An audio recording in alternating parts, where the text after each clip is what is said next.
The diplomatic vessel Harmony's Grace drifted through the purple clouds of the nebula with its engines dead and its shields failing. The ship had been beautiful once, a symbol of peace between worlds, but now it was broken and bleeding light from a dozen wounds in its hull. Ambassador stood at the communication terminal on the bridge, his pale blue skin showing the stress patterns of his species as he sent out the emergency beacon again and again. He had sent it 6 times already. No one had answered. The raiders circled outside like hungry animals waiting for their prey to stop moving. There were 6 of them, jagged black ships covered in weapons and scars from 100 battles. They had appeared from nowhere 2 hours ago and destroyed the escort ships in minutes.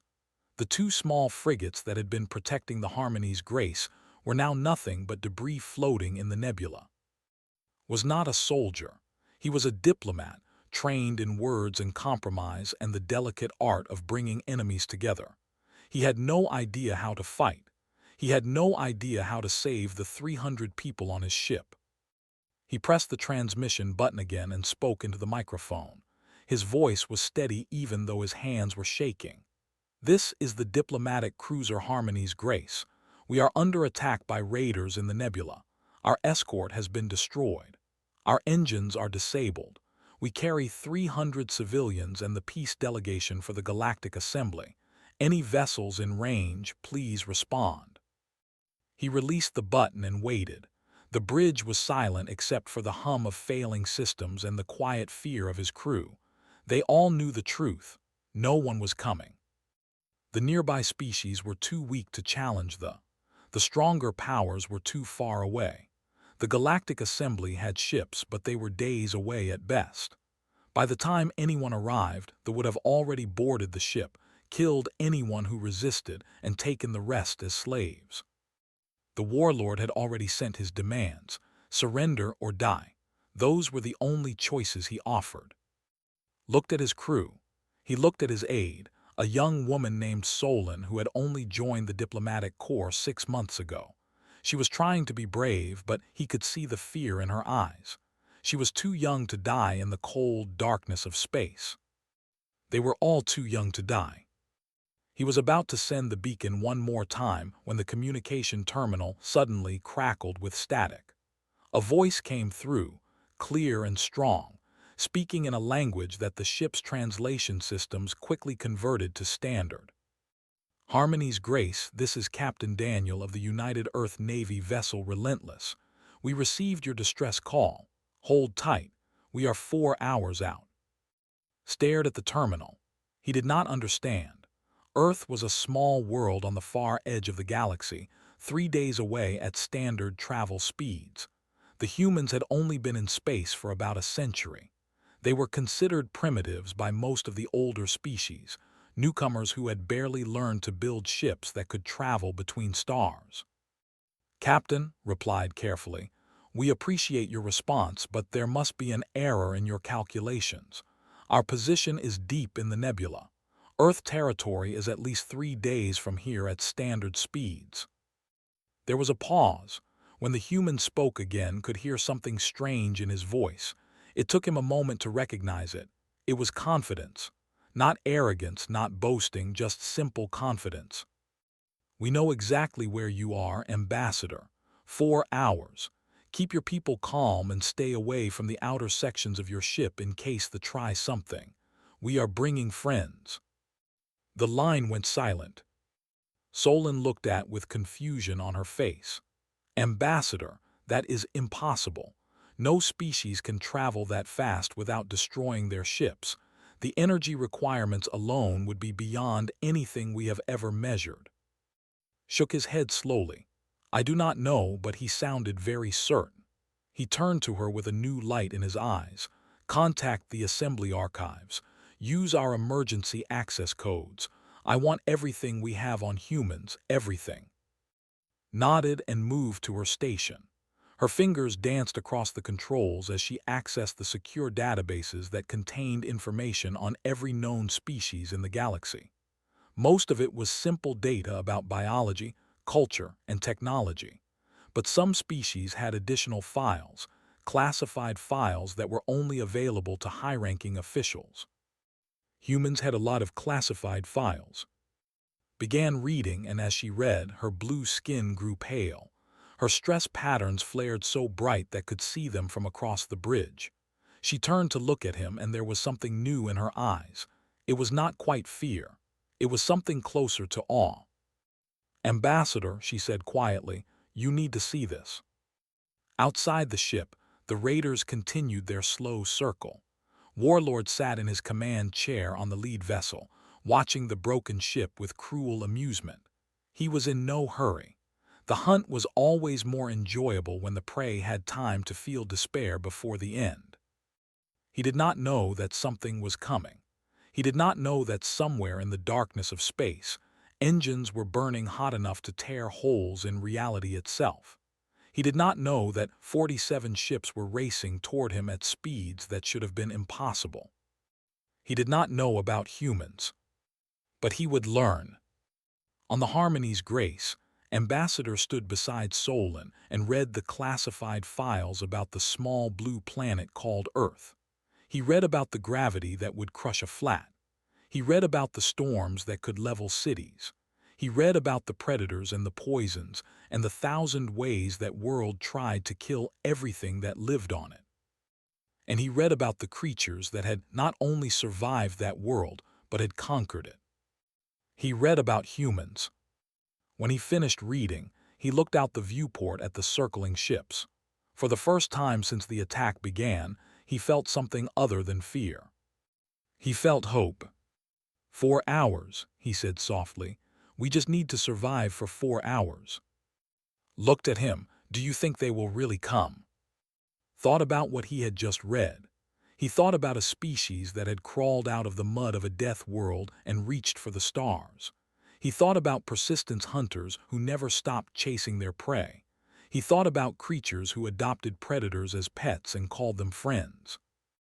Yes, he said, I think they will come, and I think they have no idea what is about to happen to them. The classified files on Earth filled screen after screen on Solon's terminal. She had been reading for nearly an hour now, and with each passing minute, her understanding of humans changed completely. Everything she had been taught about them was wrong. They were not primitives. They were not simple newcomers stumbling into a galaxy they did not understand. They were something else entirely. The Galactic Assembly had sent survey probes to Earth 20 years ago, when human radio signals first reached the nearest listening posts. The probes had returned with data that shocked the scientists who reviewed it. They had immediately classified the planet as a Category 7, the highest danger rating possible, and then they had buried the report where almost no one would ever see it. They did not want to cause a panic. Read the environmental data first. Earth had a gravity nearly 10 times stronger than the. Every step a human took, every breath they drew, every beat of their heart happened under a crushing weight that would kill most species within hours. Their bones were dense as stone to handle the pressure. Their muscles were powerful enough to move freely in conditions that would pin it to the ground like an insect. The atmosphere was even worse. Humans breathed a mixture of nitrogen and oxygen was one of the most corrosive and reactive gases in the universe. It rusted metal, fed fires, and destroyed organic tissue over time. Yet humans filled their lungs with it constantly and used it to fuel their bodies. They were essentially breathing poison and turning it into energy. The climate of Earth was beyond anything could imagine. The planet had active volcanoes that could bury entire cities in molten rock. It had earthquakes that split the ground open without warning. It had massive storms called hurricanes that carried winds strong enough to destroy buildings and waves high enough to swallow ships. It had something called winter, when temperatures dropped so low that water turned solid and fell from the sky as ice. And yet humans thrived there. They had lived through ice ages that covered half their world in frozen death. They had survived floods and droughts and plagues that killed millions. Every time their planet tried to destroy them, they adapted and kept going. The life forms on Earth were just as terrifying as the environment. Every creature on that world had evolved in a constant war for survival. There were predators with jaws that could crush bone and claws that could tear through flesh. There were tiny insects whose venom could kill in minutes. There were invisible bacteria that could consume living tissue from the inside out. There were plants that produced poison strong enough to stop a heart. The oceans were filled with monsters. Creatures the size of small spacecraft swam through the dark waters, hunting and feeding and fighting in an endless cycle of violence. Humans had looked at these horrors and decided to build boats and sail across the water anyway. They had looked at the deadliest predators on their world and decided to hunt them for sport. But the most terrifying thing about humans was how they had evolved. The survey report described them as persistent predators. In the early days of their species, they had not been the fastest or the strongest animals on their world. They could not outrun their prey in a sprint. They could not overpower it with brute force, so they developed a different strategy. They chased their prey until it died from exhaustion. Humans could run for days without stopping. Their bodies could regulate heat through sweating, something almost no other species could do efficiently. They could track wounded animals across vast distances, following blood trails and footprints with patient determination. Their prey would run and hide and run again, but the humans would always keep coming, never stopping, never resting, until the animal finally collapsed and could run no more. Felt a chill run through her body as she read this. She thought about the raiders circling outside. There were ambush predators, used to quick strikes and easy victories. They had never faced anything like a persistent hunter. She kept reading. Humans had an extraordinary ability to survive damage that would kill any other sentient species. The medical files documented cases that seemed impossible. Humans who had lost limbs and kept fighting. Humans who had been stabbed and shot and burned and still refused to die. Their bodies could seal wounds, fight infections, and repair themselves with a resilience that bordered on regeneration. They felt pain, but pain did not stop them. It just made them angry. Their psychology was equally strange. Humans formed emotional bonds with almost anything. They adopted predators from there as companions, living alongside wolves and large cats as if they were family members. They developed deep attachments to plants, to machines, to creatures from other species. They would risk their lives to protect beings they had no genetic connection to, simply because they cared about them. The survey team had struggled to explain this behavior. They called it compassion, but that word did not capture the full reality. Humans did not just feel sympathy for others.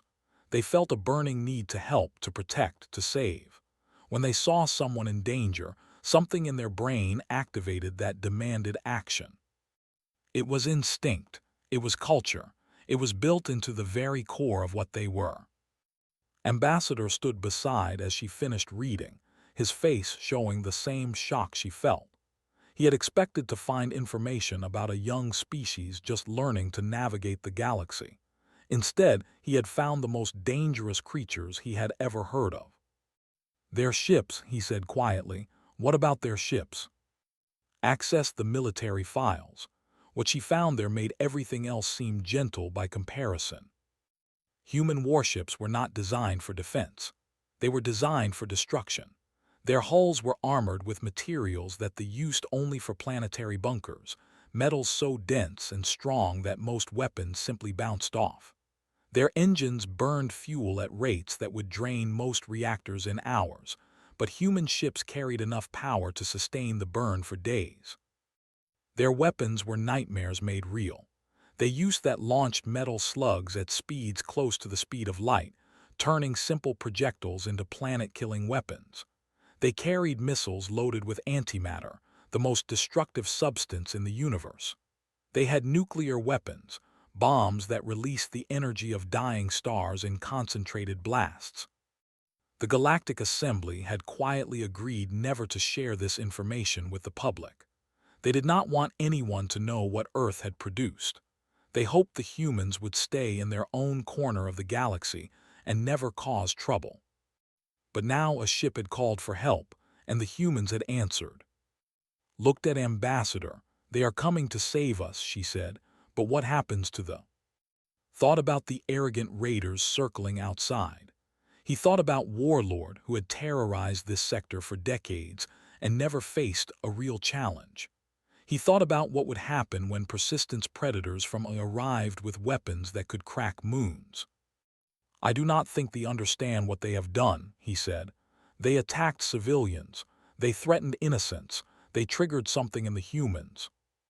He paused, looking at the data on the screen. "The humans are not coming just to rescue us. They are coming to send a message. And I think that message is going to be very loud." Outside, they continued their patient circle, unaware that death was racing toward them through the darkness of space. Warlord had been raiding ships in this sector for 30 years. He had killed thousands. He had taken tens of thousands more as slaves. He had faced the weak patrol vessels of a dozen species and destroyed them all. No one challenged no one dared. He sat in his command chair on the bridge of his flagship, the Savage Claw, watching the crippled ship on his display screen. His crew moved around him with practiced efficiency, preparing the boarding pods and sharpening their blades for the assault. They preferred to fight with edged weapons when they boarded ships. It was more personal that way, more satisfying. 3 hours had passed since they had disabled the diplomatic vessel. Was in no hurry. He enjoyed watching prey squirm. He enjoyed knowing that the people on that ship were spending their final hours in terror, waiting for a death that would not be quick or clean. His sensor officer suddenly made a sharp sound, the equivalent of alarm, turned to look at him. "What is it?" The officer stared at his screen with wide eyes. "Warlord, I am detecting energy signatures at the edge of the nebula. Something is coming out of." Felt a flicker of annoyance. Probably some merchant vessel stumbling into the wrong place at the wrong time. Another target for his raiders to destroy. How many ships? The officer checked his readings, checked them again. His voice came out as a whisper. 47. For a long moment did not move. 47 ships was not a patrol. 47 ships was not a rescue mission. 47 ships was a fleet, a war fleet. "Show me," he commanded. The main display screen flickered and changed, showing the edge of the nebula where the purple clouds thinned into open space. At first there was nothing but stars and darkness. Then the darkness tore open. White light blazed across the void as ship after ship emerged from. They came through in perfect formation, their engines burning so hot that they left trails of fire behind them. They were not elegant vessels like the built. They were brutal things, angular and dark, covered in weapons platforms and armored plating that reflected no light. They moved fast, faster than anything had ever seen.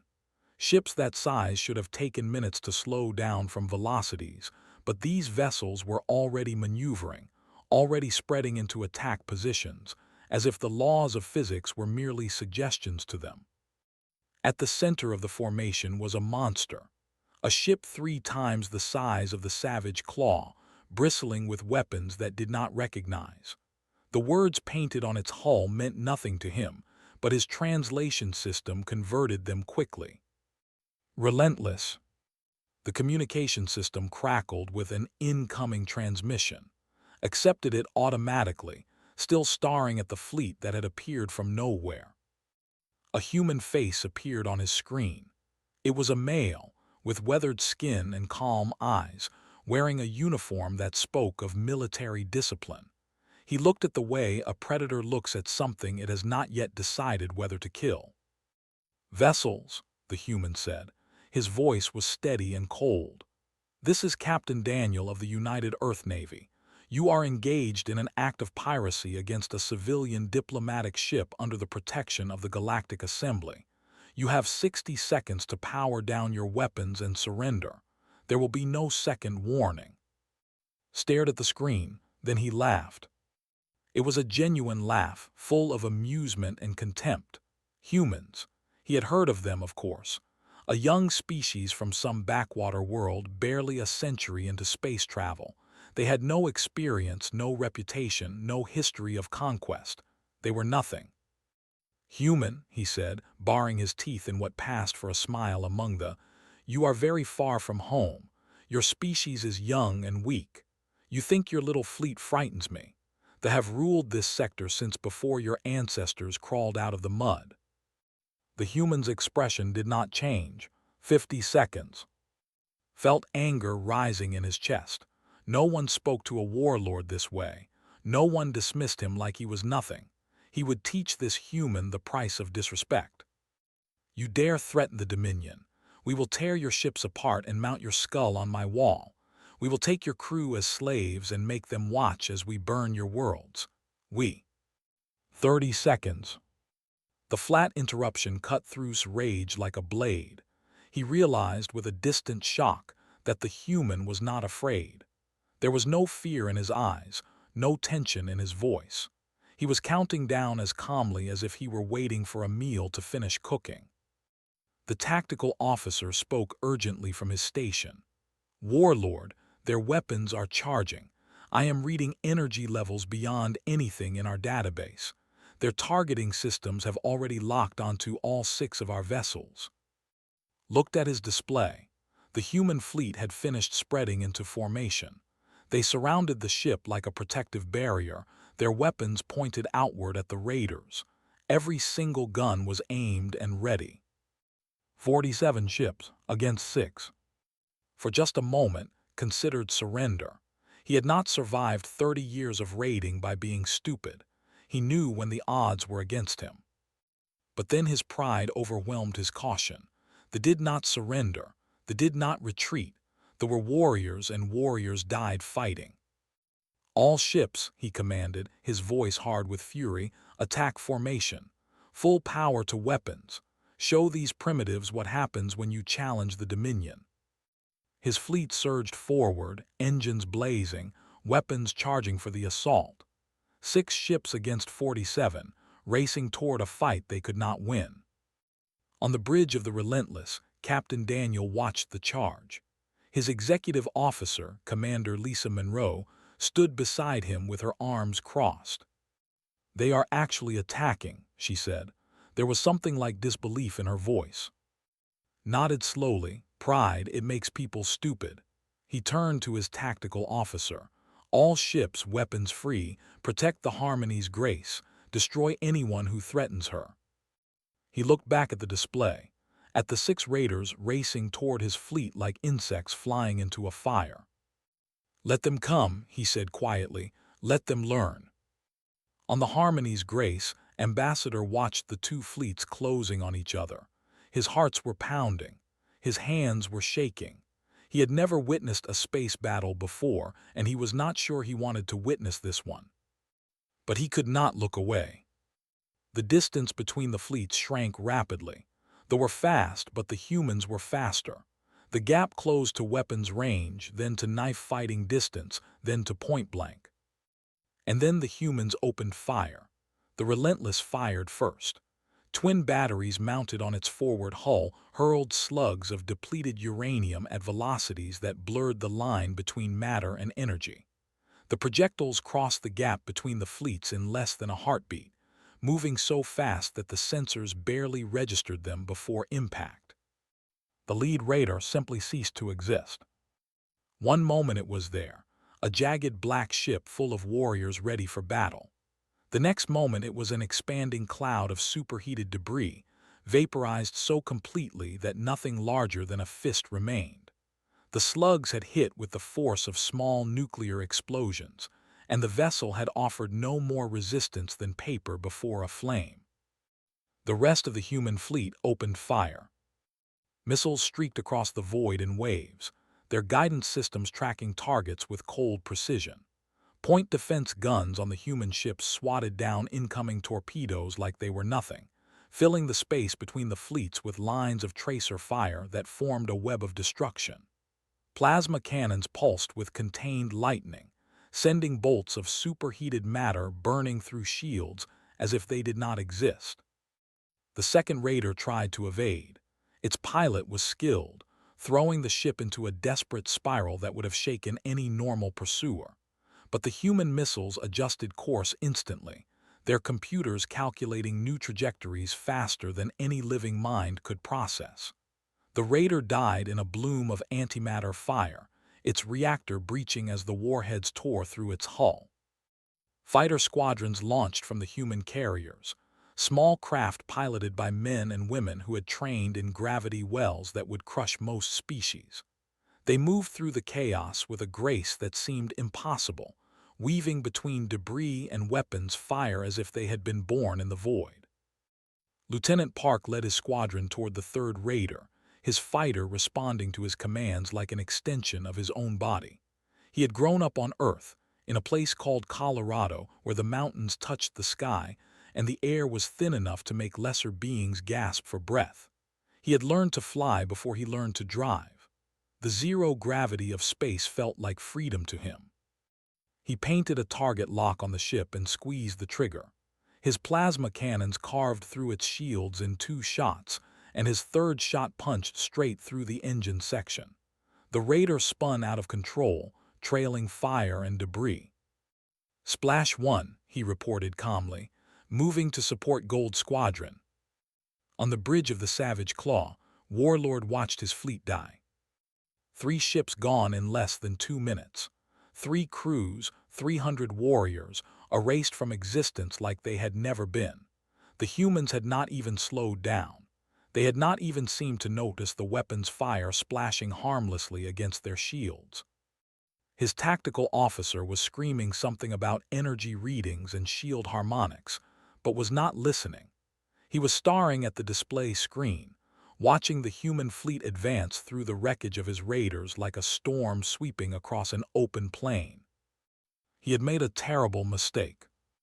The 4th raider tried to flee. Its captain had seen enough, had watched enough of his comrades die, and his survival instincts finally overwhelmed his pride.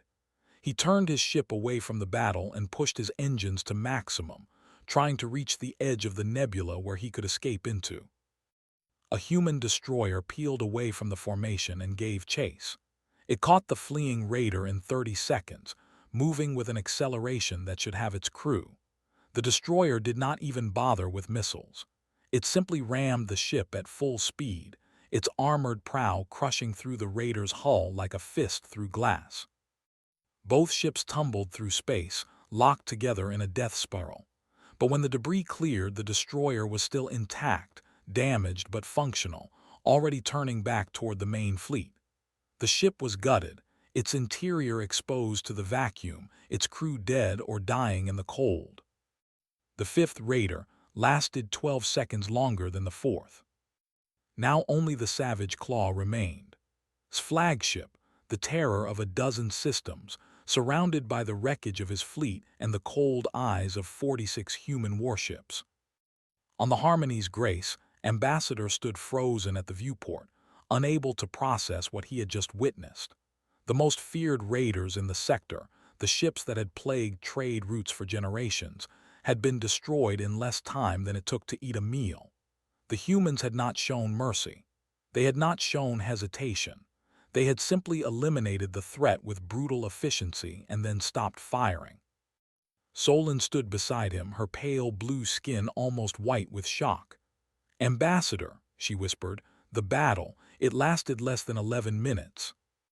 Nodded slowly. He could not find words. He had seen the power of had feared them his entire life, had watched them destroy his escort ships just hours ago. And now he had seen them broken like toys by a species the galaxy had dismissed as primitives. On the Savage Claw finally found his voice. He opened a channel to the human flagship, his hands trembling with rage and something he refused to call fear. "Human," he snarled, "you have made an enemy today.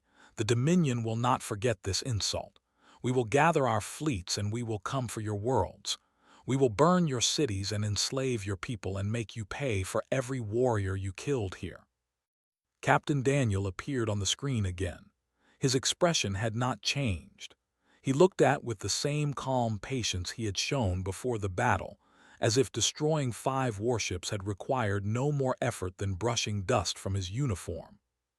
"Warlord," he said quietly, You attacked a civilian ship carrying 300 innocent people. You killed their escorts. You threatened to enslave them or worse. And when we came to help, you chose to fight instead of surrender." He leaned forward slightly, and for the first time something showed in his eyes. It was not anger. It was not hatred. It was something colder, something older. The look of a predator that had already decided its prey was dead. "You made your choice. Now live with the consequences." The Relentless fired a single shot.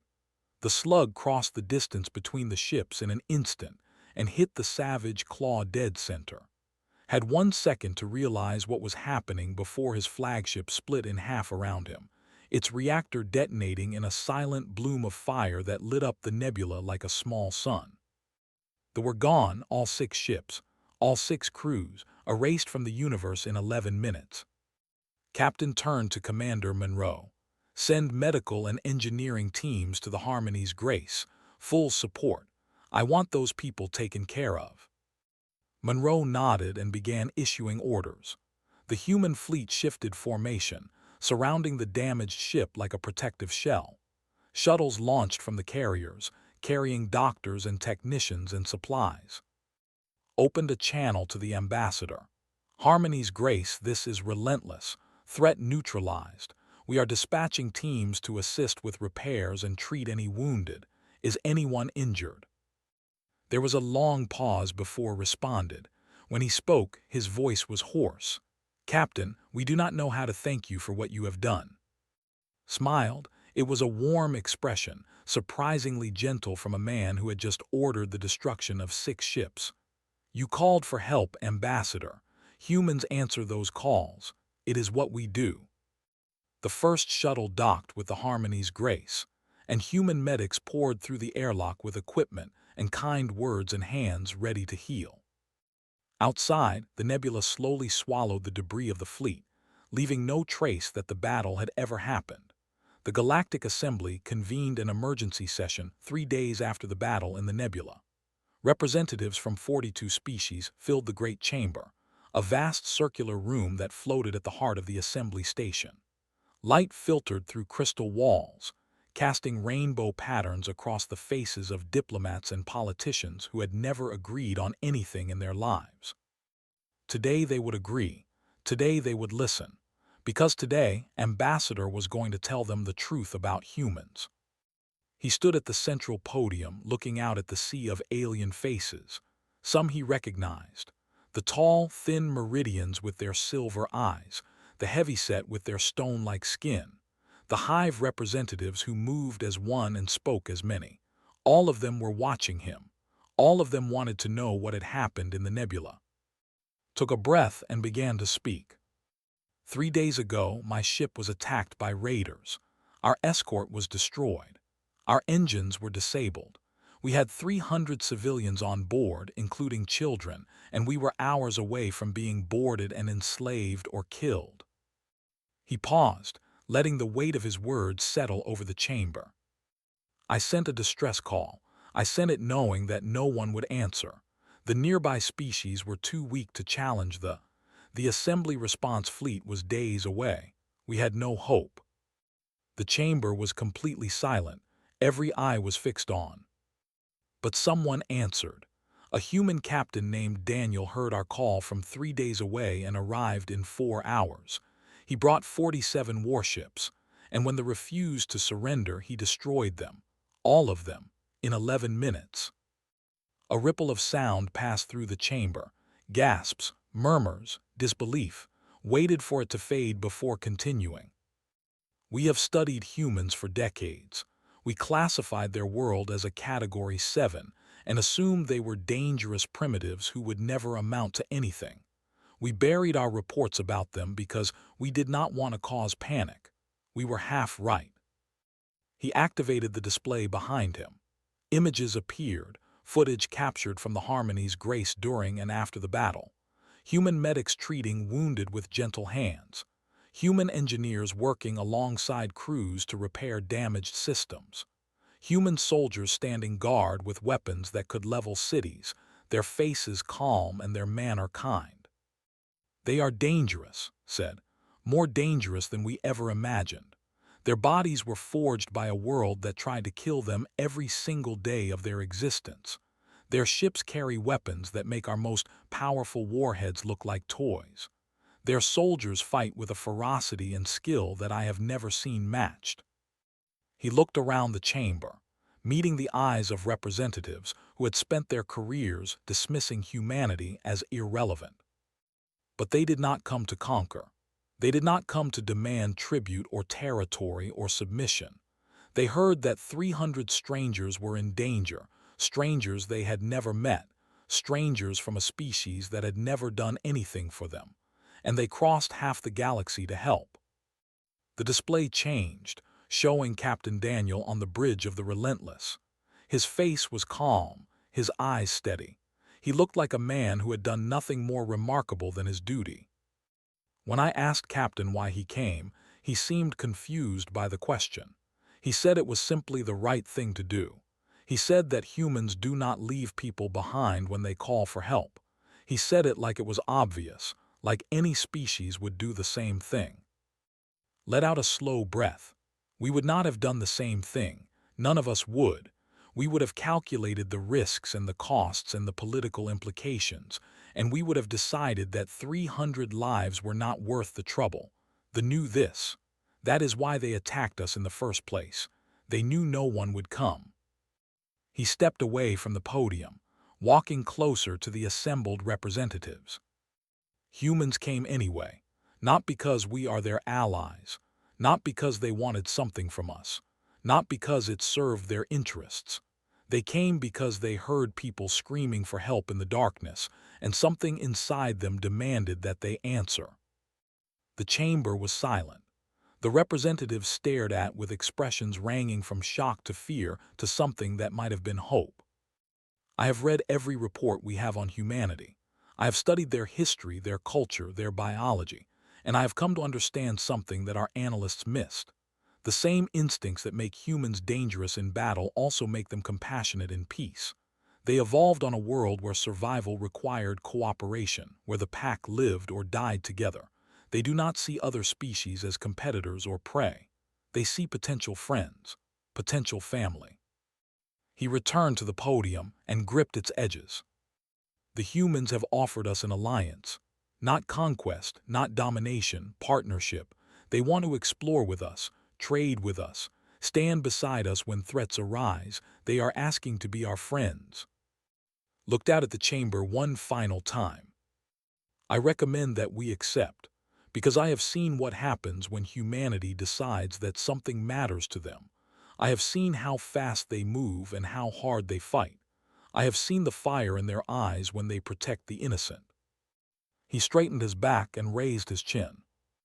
I would much rather have them as friends than face them as enemies, and I believe that anyone who truly understands what they are would feel the same way.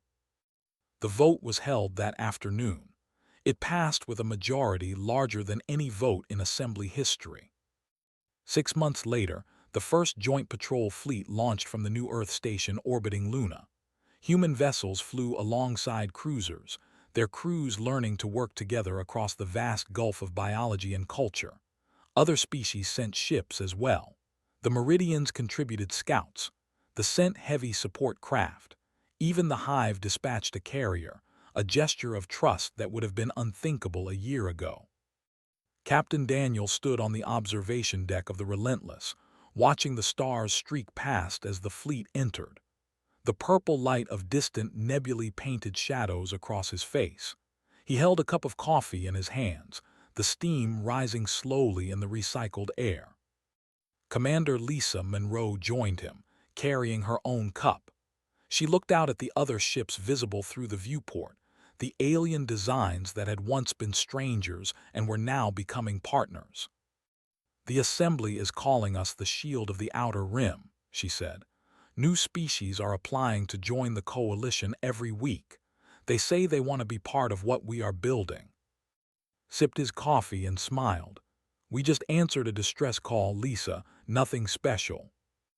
Monroe shook her head. "To us, maybe, but to them. She gestured at the cruiser flying off their port side, its crew visible through the windows, waving at the humans who had saved their people. They never imagined anyone would come. In their entire history, no one ever had. They called into the void expecting silence, and we showed up with 47 ships. Was quiet for a long moment. He thought about the battle in the nebula. He thought about the who had chosen pride over survival. He thought about Ambassador, standing on that broken ship, hopping against hope that someone would hear his call. Then we need to keep showing up, he said finally. Every time someone calls, every time someone needs help, we show up. We let them know that they are not alone anymore. Monroe nodded. And what do we tell them? What do we say when they ask why we came? Looked at the stars. He looked at the infinite darkness filled with dangers and wonders and species who had spent too long being afraid. He thought about Earth, about the world that had made his people strong enough to survive anything and kind enough to want to protect everyone. We tell them the truth, he said. We tell them that nobody gets left behind, not anymore, not while humans draw breath. He finished his coffee and turned back toward the bridge, ready for whatever the universe would throw at them next. Behind him, through the viewport, the joint fleet flew on together. Human and alien, strangers becoming allies, allies becoming friends. The galaxy had expected humanity to be conquerors or threats or problems to be managed. They had not expected protectors. They had not expected hope. But that is exactly what they got.